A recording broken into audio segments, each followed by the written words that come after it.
Muy buenas tardes, noches para todos. Que el Señor les bendiga. Vamos a continuar con nuestro estudio de Juan. En la semana pasada estuvimos viendo acerca del testimonio de Juan el Bautista y hoy vamos a estudiar acerca de otro día más, otro testimonio de Juan el Bautista también, que es acerca del Cordero de Dios. El pasaje se encuentra en Juan 1, 29 al 34. Si pueden abrir sus Biblias conmigo. Podemos leer entonces eso antes de profundizar. Juan 1, 29 al 34 dice: al día siguiente, Juan vio que Jesús se le acercaba y dijo: miren, el Cordero de Dios que quita el pecado del mundo. A él me refería cuando yo decía: después de mí vendrá un hombre que es superior a mí, porque existe desde mucho antes que yo. No lo reconocí como el Mesías, aunque estuve bautizando con agua para que él fuera revelado a Israel. Entonces Juan dio testimonio: vi al Espíritu Santo descender del cielo como una paloma y reposar sobre él. Yo no sabía que era el Mesías, pero cuando Dios me envió a bautizar con agua me dijo: aquel sobre quien veas que el Espíritu desciende y reposa es el que bautizará con el Espíritu Santo. Vi que esto sucedió con Jesús. Por eso doy testimonio de que Él es el elegido de Dios. Esta es la versión de Nueva Traducción Viviente, entonces NTV. Entonces este es el día siguiente. ¿Qué sucedió en el día anterior? Juan el Bautista recibió la visita de fariseos y saduceos que le hicieron algunas preguntas acerca de quién era él, cuál era su identidad, cuál era su propósito entonces al estar bautizando, y él daba testimonio. Vemos que él aprovechaba cada minuto, cada instante para dar testimonio de aquel entonces que iba a venir luego, que era el Mesías. Él estaba preparando un camino. Y vemos que él tenía bien claro cuál era su identidad y su propósito, mencionando entonces un pasaje del Antiguo Testamento diciendo: yo soy una voz que clama en el desierto, ¿verdad? En la introducción del material que les estuve repartiendo podemos leer, dice: hay que admirar la constancia de Juan dando testimonio de Jesús. Un día antes había convertido el interrogatorio de los sacerdotes y levitas venidos de Jerusalén, que le habían hecho, en una excelente ocasión para dar testimonio de Jesús. Eso encontramos en Juan 19 al 28, que estuvimos ya profundizando también en la semana anterior, haciéndole preguntas, como ya estuvimos diciendo, quién era él, entonces, y por qué él estaba bautizando con agua, con qué propósito o autoridad estaba haciendo eso. Y él convirtió entonces ese momento para dar testimonio acerca de Jesús. En este pasaje, un día después, sigue dando testimonio aprovechando la presencia del mismo Señor entre ellos. El pasaje entonces que acabamos de leer, Jesús se le acerca y Juan aprovecha entonces para decirle a la gente: he aquí el Cordero de Dios que quita el pecado del mundo. Utiliza esa expresión, ¿verdad? No utiliza "he aquí el Rey de Israel", o aquí entonces el elegido, el ungido, el exaltado, o el Hijo de Dios. No utiliza otra expresión, sino dice el Cordero de Dios. Y luego estaremos entonces profundizando del por qué utilizó esa expresión en vez de otra. Y nuevamente entonces, en cuanto al momento que tiene lugar este pasaje, podemos deducir que a partir de la referencia que hace Juan del descenso del Espíritu Santo sobre Jesús, que su bautismo ya había tenido lugar. En Juan 1:32 dice: entonces Juan dio testimonio, vio el Espíritu Santo descender del cielo como una paloma y reposar sobre él. En el capítulo 34 al terminar dice: vi que esto sucedió con Jesús, por esto doy testimonio de que él es el elegido de Dios. Vemos que la forma en que está narrando está en el tiempo pasado, o sea que es un hecho que ya había ocurrido. Y Jesús entonces se le estaba acercando a Juan el Bautista por segunda vez. En Marcos 1:10 encontramos nosotros el bautismo de Jesús. Podemos ir hasta ese pasaje.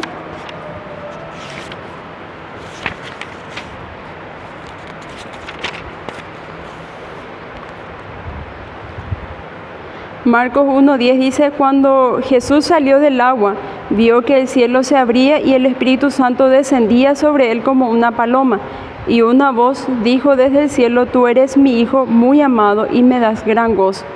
Luego el Espíritu lo impulsó a ir al desierto, donde Jesús fue tentado por Satanás durante 40 días. Estaba a la intemperie entre los animales salvajes y los ángeles lo cuidaban. Después entonces de su bautismo en agua y en el Espíritu Santo, que ocurre en el mismo instante, entonces Jesús es llevado al desierto, y luego del desierto, entonces no sabemos exactamente el tiempo en el que ocurre, ¿verdad? Si es exactamente después de los 40 días o pasa otro periodo entonces de días o de semanas, entonces hasta que Jesús llega otra vez junto a Juan el Bautista en este relato de Juan. Entonces, terminado aquí la introducción de este libro, vamos a analizar la primera parte del versículo 29, que dice: y dijo: He aquí el Cordero de Dios. Podemos percibir la solemnidad de esta declaración de Juan acerca de quién era Jesús, mientras le imaginamos señalando entre las multitudes. Pero ¿por qué dice que es el Cordero de Dios? ¿Por qué dice que es el Cordero de Dios entonces? Nosotros vemos entonces que en esa época estaban los fariseos, lo que es nombrado antes, que eran los líderes del pueblo en aquella época. Ellos eran los encargados de interpretar las leyes, hacer que se cumplieran. Y versículos antes, en el día anterior, según la cronología que estaban narrando acá, ellos estaban haciendo una de sus funciones, hacer entonces de poder demandar de aquellas personas que estuviesen levantándose como falsos profetas, ¿verdad? Hacer que el pueblo no estuviera entonces bajo malas enseñanzas. Y ellos estaban queriendo corroborar si Juan el Bautista entonces estaba siendo enviado por Dios o no. Pero vemos que muchas veces también en nuestra sociedad actual ocurre eso, ¿verdad? Los líderes muchas veces, cuando sus intereses son tocados, entonces ahí sí se mueven, como en el caso de los fariseos. Cuando ellos vieron que Juan el Bautista ya era una amenaza, entonces ellos empezaron a interrogarle, ¿verdad? Con la excusa o bajo el pretexto entonces que ellos estaban haciendo querer cumplir las leyes de Dios. Pero ¿qué es lo que Jesús pensaba acerca de ellos? ¿Cómo era el carácter de estos fariseos? Y podemos ver entonces, antes de poder entrar entonces en lo más profundo de esta enseñanza, tenemos que primeramente ver el corazón del pueblo que estaba en ese lugar. Porque Juan le estaba hablando a una multitud, estaba presentando a Jesús como Cordero de Dios a una multitud que estaba mezclada con quizás israelitas que no pertenecían a ningún estrato alto, digámosle, de la sociedad, y también entonces mezclados fariseos, saduceos y levitas y otras partes del pueblo, miembros del Sanedrín. Entonces había una gran multitud en ese lugar, mezclada. Y podemos entonces ver quiénes eran esas personas. En Mateo 16:6 encontramos algunas de las referencias entonces que Jesús mismo hace acerca de los fariseos. Mateo 6:6 dice: Atención, les advirtió Jesús, tengan cuidado con la levadura de los fariseos, con la de los saduceos. Vemos ahí que Jesús advierte acerca de ellos de no tener en cuenta sus enseñanzas o su forma de vida, ¿verdad? Porque ellos eran hipócritas. En el 15, 7, 8, 9 tenemos otra referencia. Si alguien encuentra, entonces puede leer bien fuerte. Mateo 15, 7, 8, 9.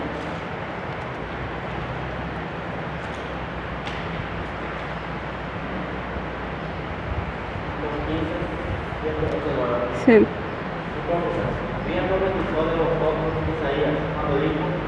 Este pueblo de labios me honra, mas su corazón está lejos de mí, pues en vano me honra, enseñando como doctrina, mandamiento de hombres. Ahí encontramos también cuál era su motivación. Ellos estaban enseñando al pueblo doctrinas que son mandamientos de hombres, pero entonces todas sus buenas obras era algo externo, no era algo interno. La motivación de su corazón no era la correcta delante del Padre, ¿verdad? Mateo 21:32 encontramos otra referencia de cómo eran estos fariseos. Mateo 21, 32, si es que alguien encuentra, entonces puede leer bien fuerte.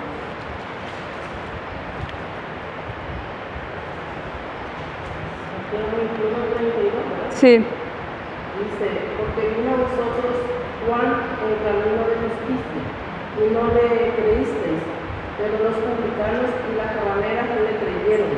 Y vosotros, viendo esto, no os arrepentisteis después para creer.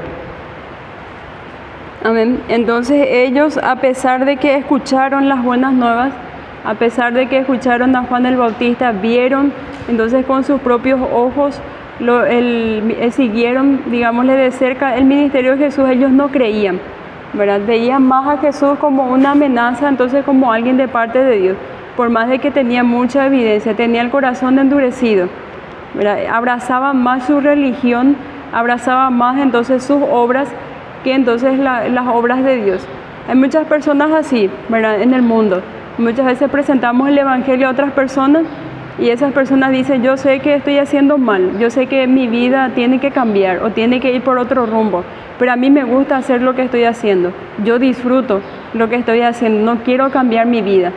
Y si es que yo le sigo a Jesús, tengo que cambiar mi vida. Entonces muchos deciden estar en su pecado porque les gusta estar en su pecado. Y esto era el caso también de los fariseos. Ellos amaban su religión, amaban más su religión que a Dios, ¿verdad? Ellos imponían cargas sobre las personas, sobre el pueblo de esa época, de acuerdo nada más a sus conveniencias, no de acuerdo a lo que Dios realmente demandaba. Mateo 23, 1 al 7 encontramos otro, ahí cerquita.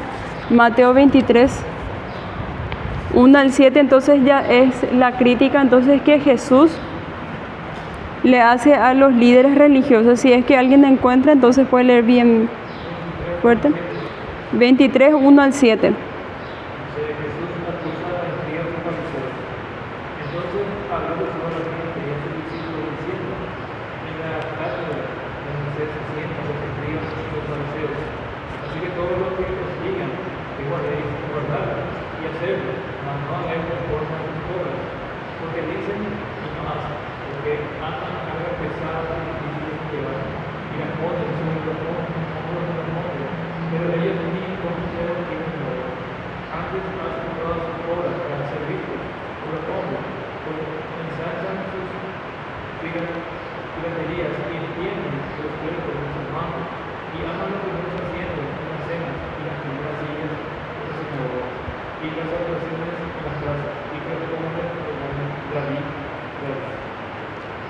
Vemos ahí entonces, por estos pasajes de la Biblia podemos deducir una cosa: ellos se creían santos por hacer entonces la ley de Moisés, por llevar a cabo de acuerdo a su conveniencia, de acuerdo a lo que ellos consideraban que estaban bien.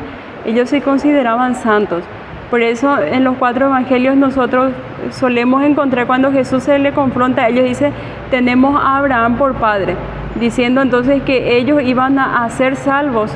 Entonces, simplemente haciendo lo que la ley les pedía, ¿verdad? La ley que Moisés les había dado al pueblo de Israel, ¿verdad? Entonces ellos eran santos de acuerdo a su opinión. Israel era una nación santa y ellos ya tenían la salvación asegurada, ¿verdad? Pero no todos los judíos o los israelitas de aquella época eran así. Había un grupo minorista, digámosle, de gente que sí esperaba la redención de Israel, y eso encontramos en Lucas 2:25.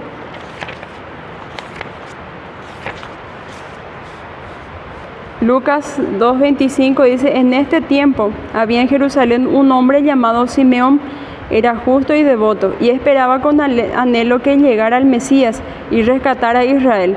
El Espíritu Santo estaba sobre él y le había revelado que no moriría sin antes ver al Mesías del Señor. Entonces vemos acá que había hombres y mujeres también, como declara en ese mismo capítulo, en el versículo 36 y 38, habla acerca de una profetisa que se llama Ana, ¿verdad? Que también estaba esperando la redención de Israel. O sea que había personas que estaban conscientes del pecado en el que se encontraba Israel.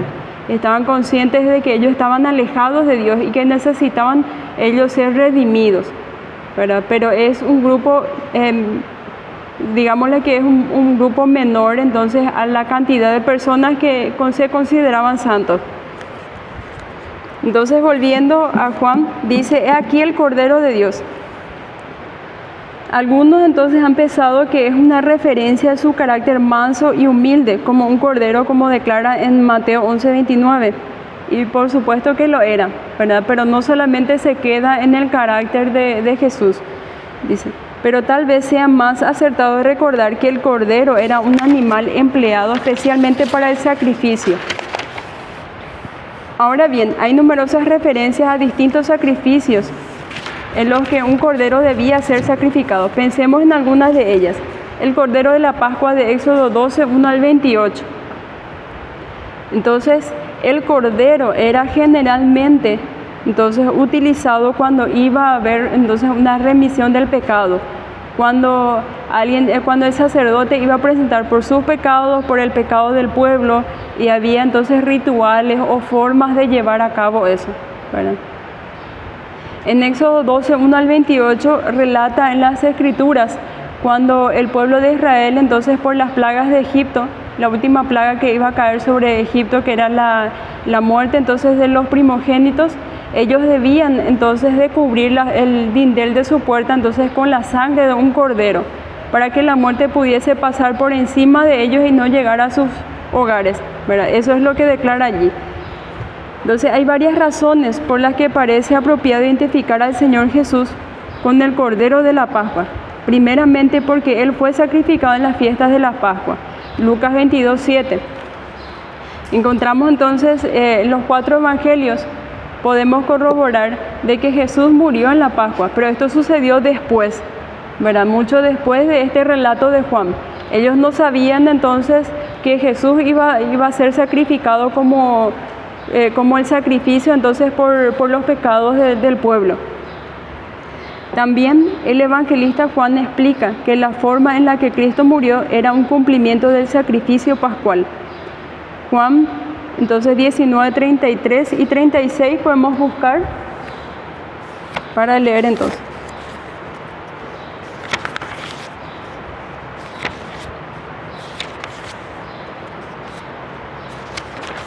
Juan 19, 33 al 36.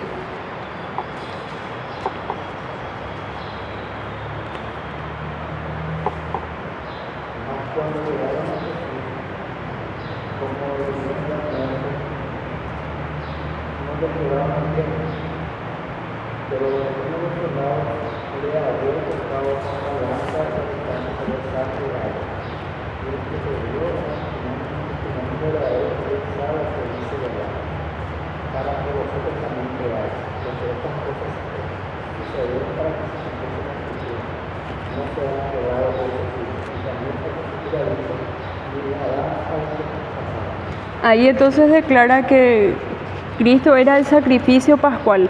Él murió entonces por los pecados.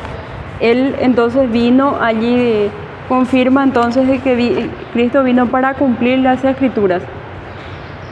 Pablo afirma en 1 Corintios 5, 7.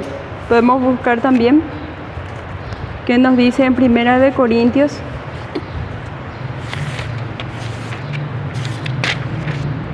Primera Corintios 5, 7 dice: desháganse de la vieja de la levadura, quitando a ese perverso entre ustedes. Entonces serán como una nueva masa preparada sin levadura, que es lo que realmente son. Cristo, nuestro Cordero Pascual, ha sido sacrificado por nosotros. Cristo, nuestro Cordero Pascual, entonces ha sido sacrificado por nosotros.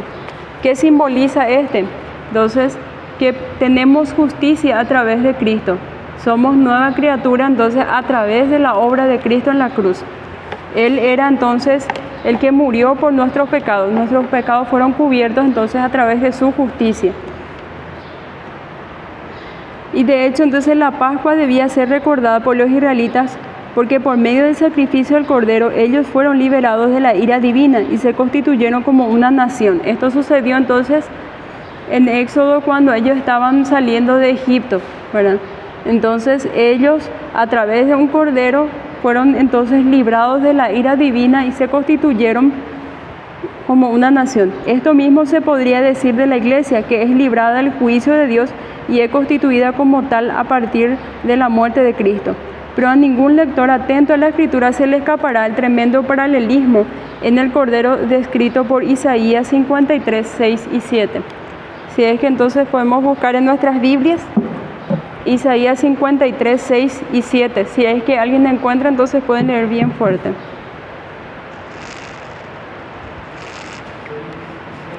Sí.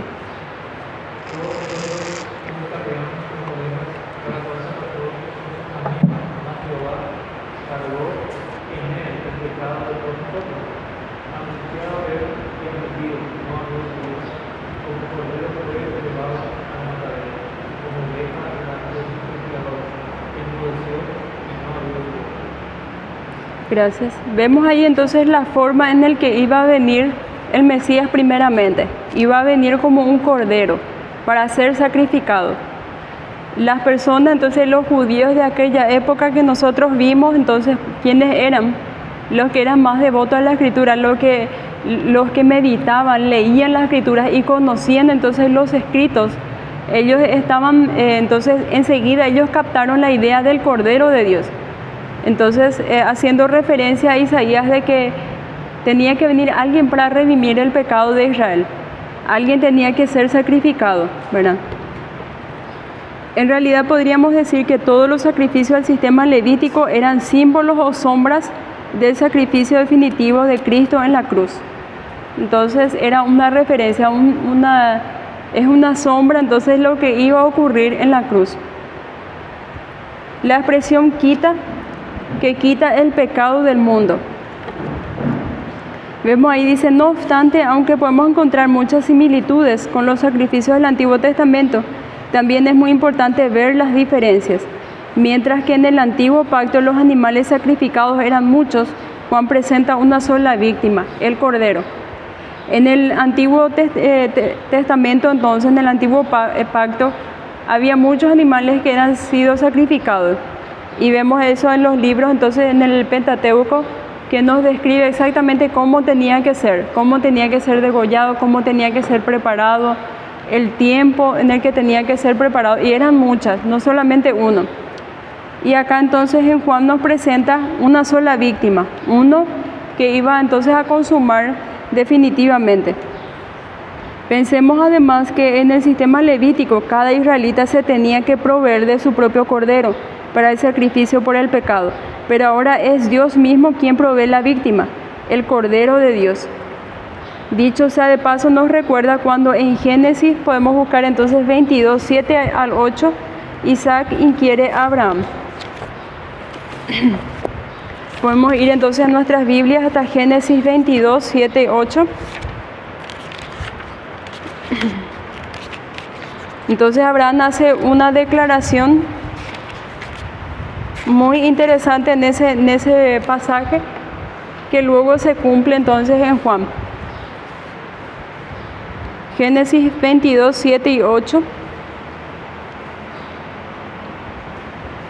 Dice, Isaac se dio vuelta y le dijo a Abraham, Padre. Sí, hijo mío, contestó Abraham. Tenemos el fuego y la leña, dijo el muchacho. Pero ¿dónde está el cordero para la ofrenda quemada?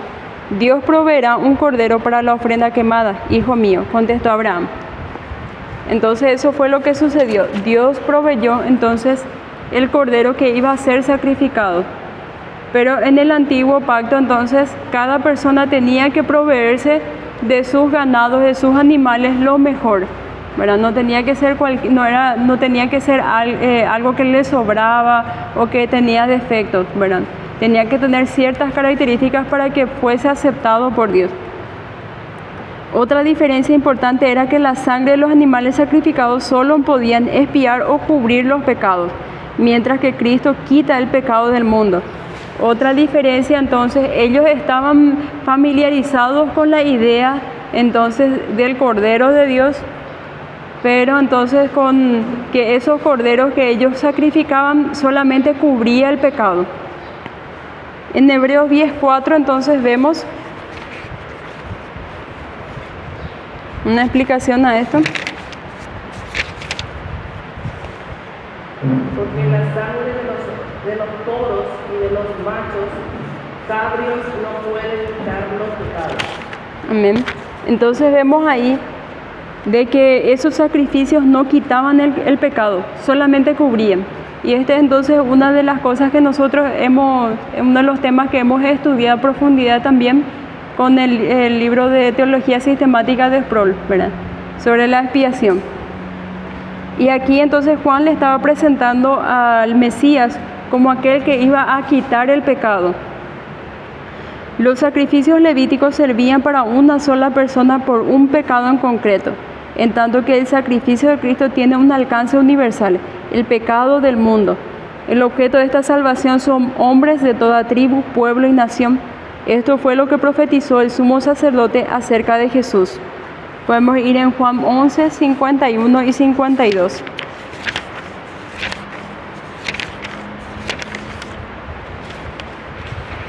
Juan 11, 51 y 52, si es que alguien encuentra.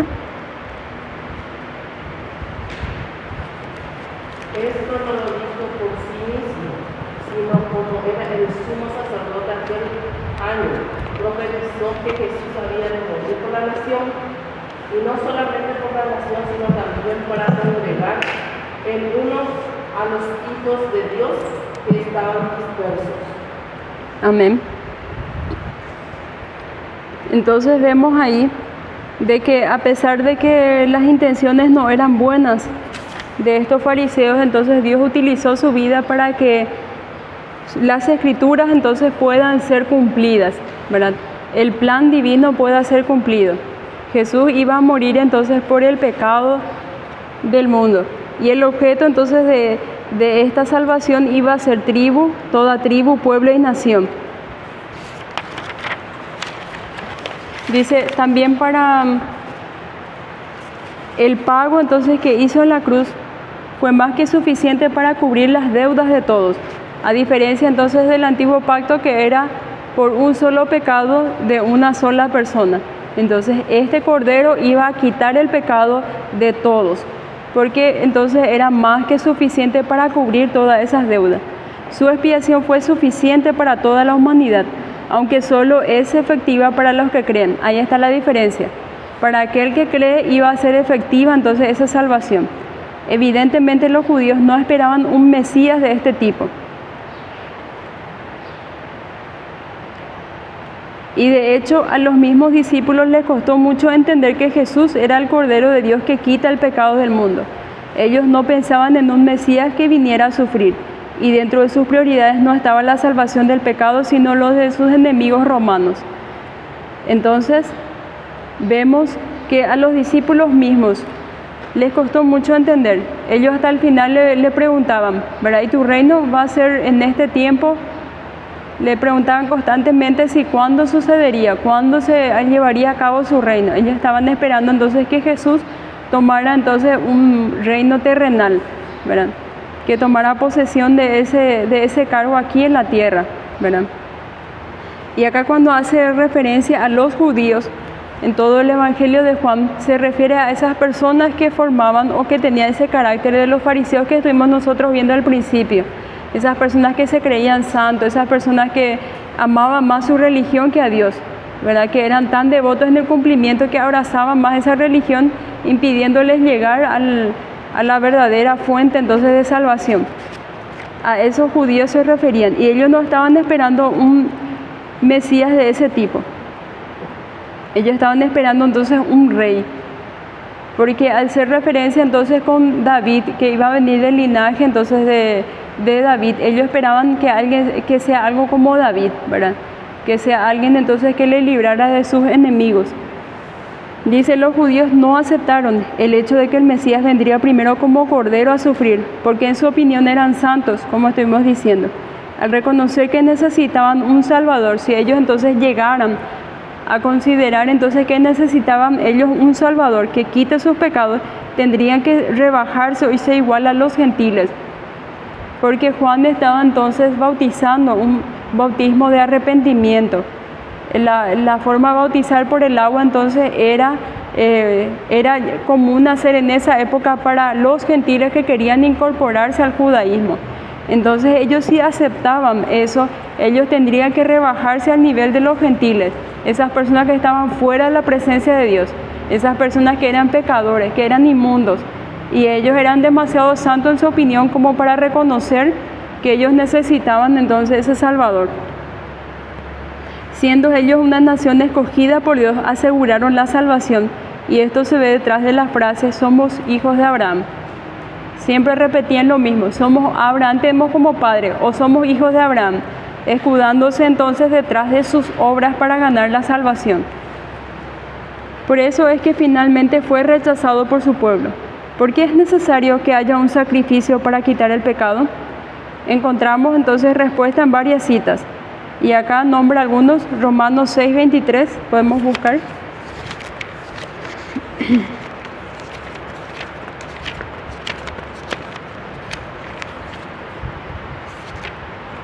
Romanos 6:23. Si es que alguien encuentra.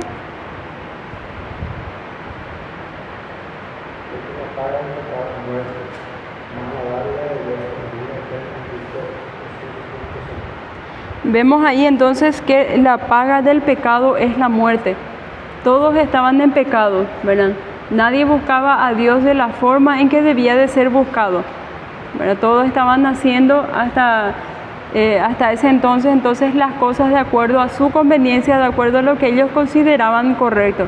Pero Dios tenía otros estándares mucho más altos, otro estándar de santidad mucho más alto de lo que ellos estaban entonces realizando en ese momento. Y está diciendo ahí entonces que la vida eterna es por medio de Cristo Jesús, por medio de ese Mesías que ellos rechazaron. Sin derramamiento entonces no hay, sin derramamiento de sangre no hay remisión de los pecados. También encontramos entonces en otros versículos.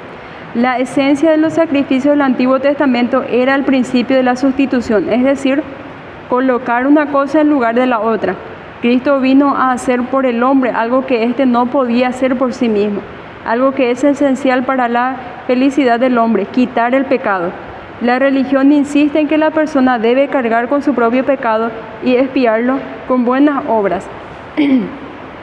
Tratar entonces de equiparar o tratar entonces de ponerse a cuentas con Dios a través de las cosas buenas que hagan.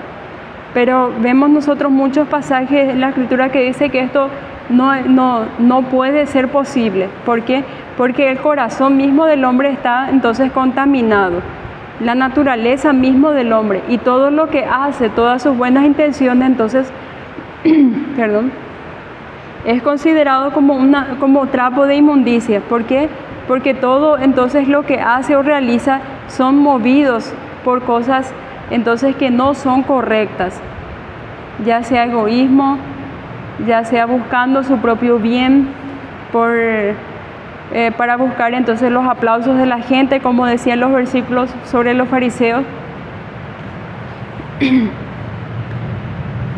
Pero si yo tengo que cargar con mi propio pecado, entonces estoy perdido y condenado. Sin embargo, si Cristo carga con mi pecado, podré salvarme gracias a Él. Cuanto más insiste el hombre en redimirse con sus propias obras, peor es el resultado. Eso es lo que hace la religión entonces. La religión muchas veces enceguece al hombre, que lo mantiene alejado de la verdadera fuente de salvación. ¿Cómo lo mantiene alejado? Diciéndole o dándole una lista de cosas o de tareas que tiene que hacer. Si haces esto, esto y esto como pasos o formas de llegar a la salvación. Pero vemos que la salvación es algo que nosotros no podemos ganarnos, no podemos hacer que suceda. Eso viene de parte de Dios. Pensemos por unos momentos en la misión que el Señor Jesucristo asumió al venir a este mundo, quitar el pecado del mundo. ¿Cómo podemos medir tan inmensa carga? ¿Cuánto dolor le causaría a aquel que es perfecto en grado sumo llevar sobre sí la culpabilidad de todo el mundo? Nadie en este mundo, ni santo, ni profeta, ni ángel, ni arcángel, sería capaz de algo semejante. Lo que vino a hacer el Señor Jesús de llevar el pecado de todo el mundo, tenía que ser el Hijo de Dios, ¿verdad? Tenía que ser Dios mismo el que proveyera ese cordero. ¿Por qué? Porque nosotros, como estuvimos viendo ya también en el estudio de teología sistemática, si un Salvador entonces muere y queda en la tumba, de nada sirve. Todo lo que ha iniciado entonces queda en la nada, pero tiene que resucitar para que esa obra pueda ser completa. Tenía que ir a los cielos, sentarse a la diestra del Padre, y eso no podía hacerlo ninguna de estas personas o ninguna de estos que es nombrado acá, santo, profeta, ángel, arcángel. Nadie podría hacer entonces semejante cosa. El pecado fundamental entonces de vivirse en Dios egocéntricamente, ignorando al Creador como si no existiera. Ese es el pecado fundamental, querer hacer las cosas nuestra propia manera. Pasamos entonces a otra expresión que de los versículos que estamos leyendo. Dice: este es aquel de quien yo dije, después de mí viene un varón, el cual es antes de mí, porque era primero que yo. Juan ya había dado testimonio similar antes. Podemos verlo entonces en Juan 1, 15 al 27, que es entonces el pasaje que nosotros estuvimos estudiando la semana pasada. Resalta entonces la eternidad de Jesús cuando dice el cual es antes de mí. Antes de mí porque era primero que yo. Resalta entonces que Jesús era eterno. Al principio Jesús era un personaje desconocido en comparación con la fama de Juan el Bautista. Vemos nosotros en los relatos también de los evangelios, dice que gente de todo alrededor venía hasta el desierto donde Juan estaba bautizando y donde Juan predicaba para escuchar entonces lo que él decía. Entonces Jesús era un desconocido aún en ese momento. Pero había llegado la hora en que Jesús entrara en escena y ocupara el lugar que demanda su preexistencia. En este momento Juan se aparta para darle paso. Él mismo lo escribió de forma muy hermosa. En Juan 3:30 podemos buscar.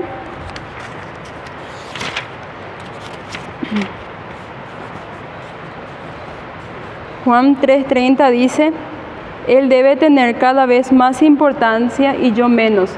En esta versión. En la Reina Valera entonces dice: a Jesús le toca crecer y a mí menguar. ¿Verdad? Es necesario que Él crezca y que yo mengue. Entonces vemos ahí que Juan le estaba cediendo al protagonismo diciendo: he aquí el Cordero de Dios que quita el pecado del mundo. Este es de quien yo le estaba diciendo, ¿verdad? De que después de mí viene alguien que tiene mucho más importancia, mucho más relevancia de lo que yo estoy haciendo ahora, ¿verdad? Como él declara entonces en versículos anteriores, dice: yo soy la voz que clama en el desierto y que está preparando el camino para el Señor. Y en ese momento entonces el camino para el Señor ya estaba siendo preparada. Y él entonces cede protagonismo para que pueda entrar en acción Jesús. Y no le conocía. Siendo primos es muy probable que Juan y Jesús se conocieran bien. Pero Juan no había reconocido la condición mesiánica de su primo hasta el momento de su bautismo. Se ve claramente en el contexto que aquí se hace referencia a algo más allá de un mero conocimiento físico. El Bautista confiesa que él tuvo que ser revelado de lo alto que Jesús era el Cristo. En este sentido no lo había conocido. Juan no lo conocía porque todavía no había visto ninguna de sus señales. Sin embargo, cuando nuestro Señor se presentó ante Juan para que lo bautizase, éste le dijo: yo necesito ser bautizado por ti y tú vienes a mí. Eso se encuentra en Mateo 3:14. Vemos acá y dice: yo no le conocía. Pero ¿a qué se refiere cuando decía yo no le conocía? Porque ellos eran primos, habrán compartido ellos en su infancia, ¿verdad? Ambos nacimientos eran profetizados por un ángel. Sus padres recibieron visitas de ángeles, entonces que profetizaron su nacimiento. Y los padres de ambos debieron de compartir esa experiencia. Ellos sabían entonces la profecía que había encima de sus propios hijos. Pero quizás ellos entraron en duda cuando pasaron 30 años y Jesús no estaba entonces siendo conocido, no estaba iniciando ningún ministerio y estaba entonces en un anonimato, ¿verdad? Quizás ellos empezaron a dudar. Pero Juan dice entonces, explica allí, que él no le conocía antes porque debía de ser entonces revelado por el Padre mismo. Había entonces una señal específica en el que tenía que suceder para que pueda entonces evidenciar que era el Hijo de Dios, que era el Mesías, para que fuese manifestado a Israel. Por esto vine yo bautizando con agua. Otro de los versículos. Aunque Juan hubiera podido predicar sin bautizar, sin embargo el bautismo en agua para arrepentimiento era fundamental para preparar el camino del Señor. Era parte entonces del propósito que él tenía. Acordemos de que así como Cristo no pudo ser manifestado a Israel hasta que viniera Juan bautizando en agua para arrepentimiento, así es todavía. Solamente cuando haya habido arrepentimiento y confesión de pecado, lo cual era significado por la sumisión del bautismo de Juan, está el pecador preparado para recibir al Salvador. Entonces Juan tenía que preparar ese camino primero para que el Mesías pueda ser manifestado, diciendo: vi al Espíritu que descendía del cielo como paloma. Por supuesto, el Espíritu no tiene cuerpo, pero en esta ocasión se manifestó con forma corporal como una paloma. Este animal nos sugiere pureza, mansedumbre, gracia, atributos que en grado infinito caracteriza al Espíritu Santo, lo cual Juan vio que fue el ungimiento de Jesús para la misión descrita en Isaías 61:1, y lo mismo entonces está escrito en Lucas 4:18. Podemos leer Lucas 4:18, que están libros antes.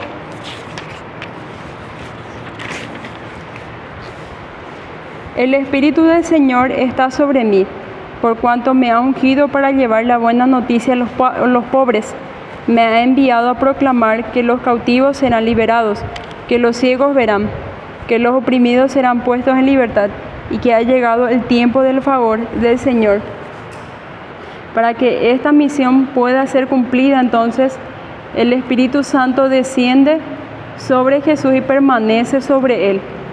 Otro de los puntos después. No debemos entender que nuestro Señor recibió entonces el Espíritu Santo por primera vez en este pasaje, y que no lo había recibido antes en el mismo grado. El Espíritu Santo reposó en Jesucristo sin medida desde el momento en que tuvo lugar la encarnación. Entonces, desde el momento en que Jesús es encarnado, entonces como ser humano en el vientre de María, ya había recibido el Espíritu Santo sin medida. Pero esa era una señal. Entonces lo que ocurre acá era una señal que el Padre le había dicho a Juan que iba a ocurrir sobre quién era el Hijo de Dios, ¿verdad? Sobre quién era el Mesías. El objetivo de esta visión era, dice, el comienzo del ministerio público de Jesús, hacer notar a todos los presentes que la Trinidad estaba involucrada en esta misión, y en esto constituía una evidencia clara de que Él era el escogido del Padre. La Trinidad entonces estaba involucrada en esta misión. El Padre hablando desde los cielos diciendo: este es mi Hijo amado en el cual yo tengo complacencia. El Espíritu Santo descendiendo sobre el Hijo de Dios, ¿verdad?, como paloma, para poder permanecer sobre él e iniciar así entonces su ministerio. Le señala como aquel que se hallaba en perfecta comunión con Dios. No podemos menos que acordarnos de la antigua historia del diluvio, del arca y de la paloma que no halló lugar en donde descansar. Aquí al fin había un hogar en el que el espíritu manso como paloma podía ser su morada. La paloma con una ramita de olivo en el pico había sido para Noé la señal de que la tierra había emergido ya sobre las aguas del diluvio tras la ira de Dios. Demostraba al Bautista que el Mesías estaba delante de él, como habíamos dicho.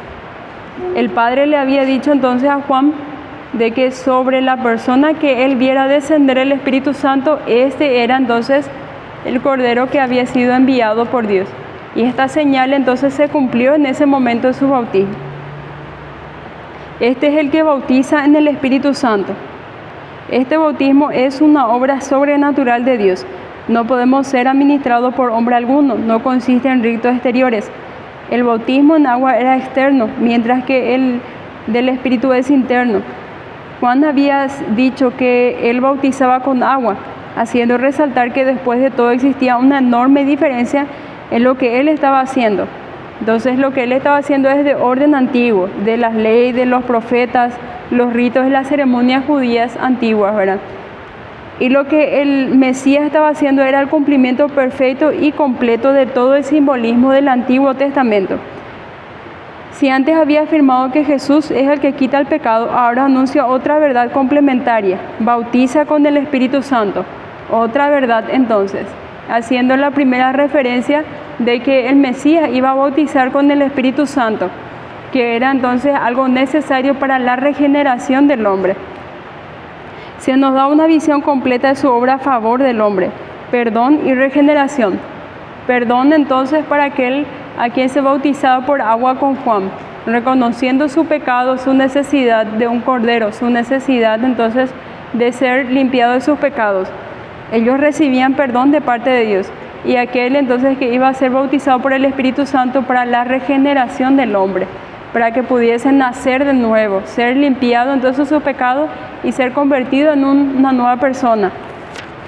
Esto tuvo cumplimiento entonces en Hechos 2:1 al 13, donde nosotros encontramos que ellos estaban reunidos en una casa, el Espíritu Santo bajó sobre ellos, ¿verdad? Ellos hablaron en lenguas y ahí comenzó la iglesia entonces a agarrar protagonismo en la historia, ¿verdad?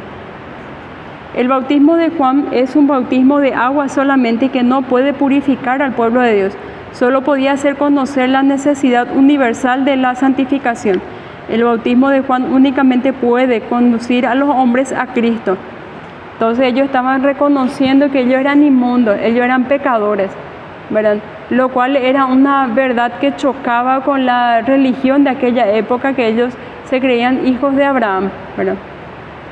Este contraste entre lo antiguo y lo nuevo es una pauta que ocurre a través de todo el cuarto evangelio. Aunque la declaración de Jesús no he venido para abrogar sino para cumplir no aparece en Juan como pasaje paralelo, su significado está demostrado una y otra vez por palabras y por hechos. Vemos que Jesús es el cumplimiento perfecto de todo lo que había sido entonces profetizado acerca de él, todo lo que la ley exigía, todo lo que estaba escrito en las escrituras que Dios exigía del hombre fue cumplido en Jesús. Por eso él decía entonces, yo no he venido a abrogar sino para cumplir. La veracidad del testimonio de Juan en lo concerniente a Jesús está afirmada por su reconocimiento de la persona de Jesús como el Hijo de Dios. La última expresión, y yo le vi y he dado testimonio de que este es el Hijo de Dios. Encontramos aquí el eco del testimonio del Padre en el bautismo, Marcos 1:11. Este testimonio de Juan está en perfecta armonía con el propósito del Evangelio, como nosotros ya habíamos dicho anteriormente, ¿verdad? Como un libro apologético defendiendo entonces la deidad de Cristo, que encontramos en Juan 20, 30 y 31. Podemos leer otra vez entonces para recordar.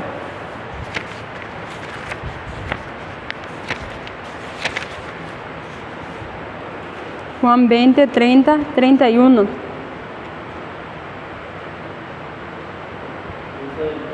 además Jesús muchas otras señales en presencia de sus discípulos, las cuales no están escritas en este libro, pero estas se han escrito para que creáis que Jesús es el Cristo, el Hijo de Dios, y para que creyendo tengáis vida en su nombre. Amén. Esta expresión se refiere al Señor Jesucristo, el Hijo de Dios, en el sentido más elevado en que se puede usar este término. Expresa la relación especial que existe eternamente entre el Padre y el Hijo. Nadie que no fuera Dios podría bautizar con el Espíritu Santo. El testimonio de Juan se refiere a dos verdades de trascendental significado. Uno, entonces, que es el Hijo de Dios, nos habla de su grandeza, y que es el Cordero de Dios, nos habla entonces de su humillación.